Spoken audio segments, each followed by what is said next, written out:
ಹಿಂದೂ ಧರ್ಮದಲ್ಲಿ ಅಮಾವಾಸ್ಯೆಗೆ ಬಹಳ ಮಹತ್ವವಿದೆ. ಪ್ರತಿ ತಿಂಗಳು ಅಮಾವಾಸ್ಯೆ ಇರುತ್ತದೆ. ಬದುಕಿನಲ್ಲಿ ಎದುರಾಗುವ ದೋಷಗಳಿಗೆ ಅಮಾವಾಸ್ಯೆಯ ದಿನ ಕೆಲವು ಕ್ರಮಗಳನ್ನು ಪಾಲಿಸುವ ಮೂಲಕ ಪರಿಹಾರ ಕಂಡುಕೊಳ್ಳಬೇಕು. ಈ ಫೆಬ್ರವರಿಯಲ್ಲಿ ಬರುವ ಅಮಾವಾಸ್ಯೆಯು ಬಹಳ ವಿಶೇಷವಾಗಿದೆ. ಈ ಬಾರಿ ಫೆಬ್ರವರಿ 9ಕ್ಕೆ ಮೌನಿ ಅಮಾವಾಸ್ಯೆ ಇದೆ. ಪುಷ್ಯ ಮಾಸದ ಕೃಷ್ಣ ಪಕ್ಷದಲ್ಲಿ ಬರುವ ಅಮಾವಾಸ್ಯೆಯನ್ನು ಮೌನಿ ಅಮಾವಾಸ್ಯೆ ಎಂದು ಕರೆಯಲಾಗುತ್ತದೆ. ಈ ದಿನದಂದು ಪವಿತ್ರ ನದಿಯಲ್ಲಿ ಸ್ನಾನ ಮಾಡುವುದು ಹಾಗೂ ದಾನ ಮಾಡುವುದಕ್ಕೆ ವಿಶೇಷ ಪ್ರಾಮುಖ್ಯವಿದೆ. ಇಂದು ಉಪವಾಸವಿದ್ದು ಮೌನವ್ರತ ಆಚರಿಸಿದರೆ ಪುಣ್ಯ ಸಿಗುತ್ತದೆ ಎಂಬುದು ಭಕ್ತರ ನಂಬಿಕೆ. ಮೌನಿ ಅಮಾವಾಸ್ಯೆಯ ದಿನದಂದು ಪಿತೃಗಳನ್ನು ಮೆಚ್ಚಿಸಲು ತರ್ಪಣ, ಪಿಂಡದಾನ ಮತ್ತು ಪವಿತ್ರ ಸ್ನಾನದಂತಹ ಕಾರ್ಯಗಳನ್ನು ಮಾಡಲಾಗುತ್ತದೆ. ಮೌನಿ ಅಮಾವಾಸ್ಯೆಯ ದಿನ ಪಿತೃದೋಷವನ್ನು ಹೋಗಲಾಡಿಸಲು ವಿಶೇಷ ಪರಿಹಾರಗಳನ್ನು ಅನುಸರಿಸುವುದು ಸೂಕ್ತ. ಮೊದಲಿಗೆ ನಾವು ಪಿತೃದೋಷ ಅಂದರೆ ಏನು ಅಂತ ತಿಳಿಯೋಣ. ಜ್ಯೋತಿಷ್ಯ ನಂಬಿಕೆಗಳ ಪ್ರಕಾರ ಜಾತಕದ 2ನೇ, 4ನೇ, 5ನೇ, 7ನೇ, 9ನೇ ಹಾಗೂ 10ನೇ ಮನೆಯಲ್ಲಿ ಸೂರ್ಯ ರಾಹು ಅಥವಾ ಸೂರ್ಯ ಶನಿ ಸೇರಿಕೊಂಡಾಗ ಪಿತೃದೋಷ ಉಂಟಾಗುತ್ತದೆ. ಸೂರ್ಯನು ತುಲಾ ರಾಶಿಯಲ್ಲಿದ್ದಾಗ ಅಥವಾ ರಾಹು ಮತ್ತು ಶನಿ ಸಂಯೋಗದಲ್ಲಿದ್ದಾಗ ಪಿತೃದೋಷದ ಪ್ರಭಾವವು ಹೆಚ್ಚಾಗುತ್ತದೆ. ಇದರೊಂದಿಗೆ ರಾಹು ಲಗ್ನವಾಗಿ 6, 8, 12ನೇ ಮನೆಯಲ್ಲಿದ್ದಾಗ ಪಿತೃದೋಷವು ಉಂಟಾಗುತ್ತದೆ. ಪಿತೃದೋಷದಿಂದಾಗಿ ವ್ಯಕ್ತಿಯ ಜೀವನವು ಸಮಸ್ಯೆಗಳಿಂದ ತುಂಬಿರುತ್ತದೆ. ಪಿತೃದೋಷ ನಿವಾರಣೆಗೆ ಪರಿಹಾರಗಳು.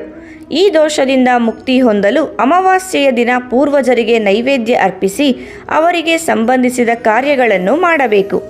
ಪಿತೃಗಳಿಗೆ ಪಿಂಡದಾನ ಮಾಡಬೇಕು. ಮಾಡಿದ ತಪ್ಪುಗಳಿಗೆ ಕ್ಷಮೆ ಕೇಳಬೇಕು. ಮೌನಿ ಅಮಾವಾಸ್ಯೆಯ ದಿನದಂದು ಪವಿತ್ರ ನದಿಯಲ್ಲಿ ಸ್ನಾನ ಮಾಡಿ ಸೂರ್ಯದೇವರಿಗೆ ನೀರನ್ನು ಅರ್ಪಿಸಬೇಕು. ತಾಮ್ರದ ಬಟ್ಟಲಿನಲ್ಲಿ ನೀರು, ಹೂವುಗಳು, ಅಕ್ಷತೆಗಳು ಮತ್ತು ಬೆಲ್ಲವನ್ನು ಹಾಕಿ ಸೂರ್ಯನಿಗೆ ಅರ್ಘ್ಯವನ್ನು ಅರ್ಪಿಸಿ. ದಾನ ಮಾಡುವುದರಿಂದ ಪುಣ್ಯ ಸಿಗುತ್ತದೆ. ನಿಮ್ಮ ಪೂರ್ವಜರ ಹೆಸರಿನಲ್ಲಿ ಬಡವರಿಗೆ ಮತ್ತು ನಿರ್ಗತಿಕರಿಗೆ ದಾನ ಮಾಡಬೇಕು. ಅನ್ನ ಮತ್ತು ಹಣವನ್ನು ದಾನ ಮಾಡಿ. ಹೊದಿಕೆ, ಹಾಲು, ಸಕ್ಕರೆ, ಕಪ್ಪು ಎಳ್ಳು ಮತ್ತು ಹಣವನ್ನು ದಾನ ಮಾಡಬಹುದು. ಈ ರೀತಿ ಮಾಡುವುದರಿಂದ ಪೂರ್ವಜರಿಗೆ ಸಂತೋಷವಾಗುತ್ತದೆ ಎಂದು ನಂಬಲಾಗಿದೆ.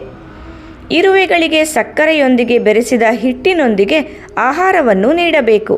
ಹೀಗೆ ಮಾಡುವುದರಿಂದ ಪೂರ್ವಿಕರ ಆಶೀರ್ವಾದ ಸಿಗುತ್ತದೆ. ಇಂದು ಹಸುಗಳಿಗೆ ಆಹಾರ ನೀಡಲು ಮರೆಯದಿರಿ. ಗೋವಿಗೆ ಸಾತ್ವಿಕ ಆಹಾರ ನೀಡಬೇಕು. ಧಾರ್ಮಿಕ ನಂಬಿಕೆಗಳ ಪ್ರಕಾರ ಹಸುವಿಗೆ ಆಹಾರವನ್ನು ನೀಡುವುದರಿಂದ ಎಲ್ಲ ರೀತಿಯ ದುಃಖಗಳು ದೂರವಾಗುತ್ತವೆ.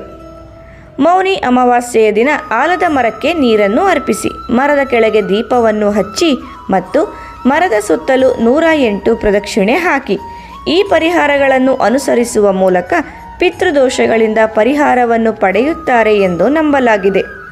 ಮೌನಿ ಅಮಾವಾಸ್ಯೆಯ ದಿನದಂದು ಓಂ ಆದ್ಯ ಭೂತೈ ವಿದ್ಮಹೆ ಸರ್ವಸೇವೆಯ ಧೀಮಹಿ ಶಿವಶಕ್ತಿ ಸ್ವರೂಪ ಪಿತೃದೇವ ಪ್ರಚೋದಯಾತ್ ಎಂಬ ಮಂತ್ರವನ್ನು ಪಠಿಸುವುದರಿಂದ ಶುಭವಾಗಲಿದೆ. ಈ ಮಂತ್ರವನ್ನು 108 ಬಾರಿ ಪಠಿಸುವುದರಿಂದ ಆನುವಂಶಿಕ ದೋಷಗಳು ದೂರವಾಗುತ್ತವೆ ಎಂದು ನಂಬಲಾಗಿದೆ.